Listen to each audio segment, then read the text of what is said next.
Oi galera, tudo bem? Então, a gente está se encontrando de novo agora para um assunto um pouquinho diferente. A gente estava ali numa vibe muito geometria. Agora a gente volta para a álgebra e a gente vai dar início ao estudo sobre funções. Então, para a gente começar a estudar sobre funções, trouxe aqui um exemplo para a gente pensar sobre ele. Alberto está arrecadando dinheiro para um evento beneficente, do qual a escola está participando. Para conseguir levantar fundos, a turma resolveu vender uma rifa. Cada número da rifa custa R$ 2,50. Com base nessas informações, foi elaborada uma tabela com a quantidade de números e o valor pago no total da quantidade. Olha a minha tabela. O que ele está me dizendo? Se eu tenho um número, R$ 2,50. Dois números, R$ 5,00. Três números, R$ 7,50. Quatro, R$ 10,00 e assim por diante. O que a gente está observando?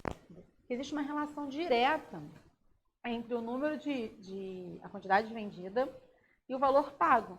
Então, se eu dobro a quantidade vendida, eu dobro o valor a ser pago e assim por diante. Eu vou escrever essa relação de uma maneira algébrica. Olha como é que a gente vai escrever. O valor pago é a quantidade de números que eu vendi vezes R$ 2,50. Observa que o valor pago depende ali de quantas rifas eu vou vender. Essa relação que eu vou escrever aqui entre o valor pago e a quantidade vendida se chama lei de função. Ela está relacionando duas variáveis. Então, primeira coisa, a gente identificar que existe uma variável que é dependente e uma variável independente. Como é que isso vai funcionar? A variável dependente, ela vai depender do valor da outra para descobrir o valor dela. Então, olha o nosso exemplo. Para eu descobrir o valor a ser pago, eu preciso saber qual é a quantidade de números que foi vendida. Se eu não souber quantos números foram vendidos, eu não vou saber o valor a ser pago. Então, no nosso exemplo, o valor pago depende da quantidade vendida. O valor pago é dependente, quantidade vendida vai ser independente. E aí, a gente vai dizer que V está em função do X. Por que V está em função do X? Porque o V depende do X. E essa é a ideia de função. Como é que eu posso escrever isso numa nomenclatura bem bonita com cara de função?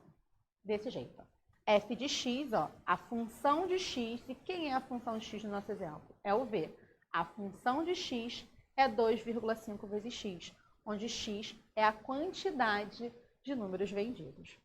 Ok? Então, primeiro, identificar as variáveis, saber quem depende de quem vai estar em função de quem. E depois disso, a gente vai conseguir escrever a nossa lei da função. Mas a gente tem uma representação gráfica para todo tipo de função. Para a gente pensar nessa representação gráfica, primeiro eu preciso apresentar esse plano cartesiano para vocês. O que tem esse plano cartesiano? Eu tenho aqui duas retas dos números reais, então elas são infinitas, e elas se cruzam perpendicularmente. Elas se cruzam no ponto chamado origem. Eu tenho o eixo x, que é chamado o eixo das abscissas, o eixo y, que é o eixo das ordenadas, e o conjunto, que vai ser o nosso par ordenado. Eu vou passar aqui para a gente ver ele bem pausadamente. Como é que eu vou representar aqui? Ó? Imagina esse ponto P. Ele está a uma distância horizontal, então está numa distância no eixo x de 5 unidades. Numa distância vertical de 2 unidades. Eu consigo marcar a coordenada desse ponto P nesse plano. E como é que eu vou montar? Ó, aqui está a minha origem, que é o 0, 0. E onde eu aplico esse lance de coordenadas do meu ponto? Um exemplo clássico é um exemplo de geografia, que a gente usa latitude e longitude. Pegar essa ideia que foi idealizada por René Descartes. Olha aqui mais um pouquinho para a gente ver sobre o nosso plano cartesiano. Já falamos que esse aqui é o eixo das abscissas, esse é o eixo das ordenadas. E, cadê? Um minutinho assim, ó, pausa para poder, dramática, para aparecer aqui o meu plano cartesiano. Eu tenho pontos aqui, eu vou localizar esses pontos. Por que para isso é importante eu saber localizar esses pontos? Porque se eu não sei localizar um ponto no plano cartesiano, eu não vou saber desenhar uma função, não vou saber entender uma função, né? Tudo bem? Olha aqui meu ponto A. Os meus pontos, eles têm localizações bem específicas. Eu coloco a minha posição desse ponto, colocando primeiro qual é o valor dele em x e depois o valor em y. A esse conjunto eu chamo par ordenado, ou seja, a ordem desses valores importa para a gente identificar onde está o meu ponto. Então, olha aqui que nós temos. O A, ele está uma distância 4 no eixo x e 2 no eixo y. Então, a localização desse ponto A é 4 e 2. Não troca a ordem, senão ele vai estar em outro quadrante. A gente viu em alguns slides anteriores que tem uma divisão de quadrante. Eu vou ter aqui, ó, nesse primeiro eixo, é o primeiro quadrante, ele roda num sentido matemático, então sentido anti-horário. Aí depois eu tenho o segundo, terceiro e quarto quadrante. Olha aqui meu ponto B. Meu ponto B, ele está a menos 5, porque ele andou para a parte negativa do x, e menos 3, porque ele desceu em relação ao y. O B estaria ali no terceiro quadrante. O C, ele está na parte positiva do x, mas negativa do y. Então, ele está aqui, 2 e menos 1. Ele estaria ali no quarto quadrante. Bem tranquilo? Priscila, tá bom. Identifiquei os quadrantes, já sei mais ou menos como é que funciona, o lance dos sinais, onde estão os eixos e tudo mais. E como é que isso está enquadrado? Em função. Vamos ver umas aplicações aqui, ó. Eu tenho o perímetro de um quadrado de acordo com a medida do lado. Se eu tenho um quadrado de lado 1, o perímetro vale 4. Vou somar 4 vezes, vai dar 4. Se meu lado vale 2, o meu perímetro vale 8. Meu lado vale 2,5, meu perímetro vale 10.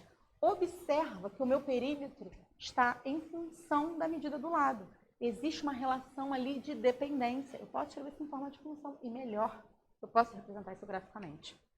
Olha aqui meu exemplo. O que eu vou fazer? Vou pegar esses pares, porque eu identifiquei quem é que dependia de quem. Quando a gente coloca no plano cartesiano, o x é sempre a variável independente. Então, quando a gente identifica quem é a variável independente, ela é a marcação do x.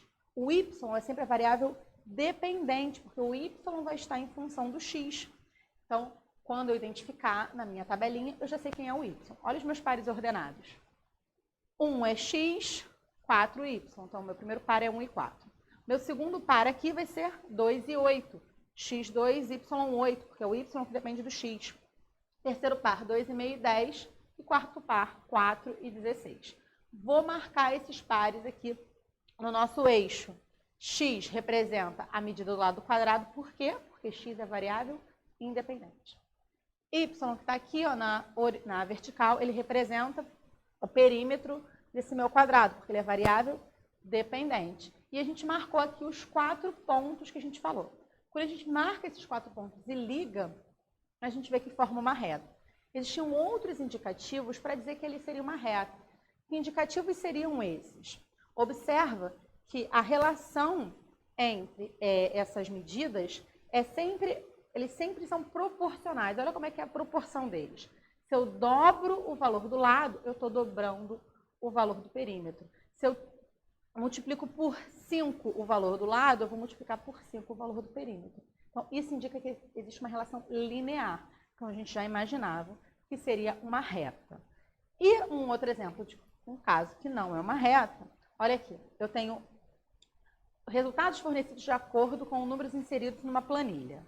Ele fez uma relação ali só dele. O que ele está fazendo? Eu quero um x menos 2, ele me gera um y4.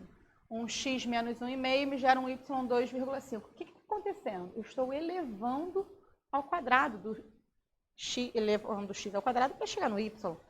0 ao quadrado 0, 1 ao quadrado 1, 2 ao quadrado 4. Existe uma relação quadrática. A gente vai falar um pouquinho desse tipo de função mais para frente. Vou desenhar esse meu gráfico. Ó. X é o valor inserido, y é o valor obtido. E o y vai depender do x, porque o y vai ser o resultado de uma conta que eu estou fazendo com x. Marquei os pontos e fiz essa curvinha aqui, que é chamada de parábola. A gente vai estudar ela um pouquinho com calma depois num próximo vídeo. Isso aqui é mais para a gente conseguir localizar esses pontos.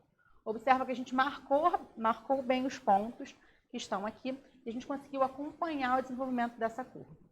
Uma coisa muito importante da gente saber é que quando a gente falar de função, a gente está falando do resultado do y, que é o y que está em função do x. Então, guarda isso no coração, para quando a gente se encontrar num próximo vídeo, a gente entender essa linguagem de função. Tudo bem, galera?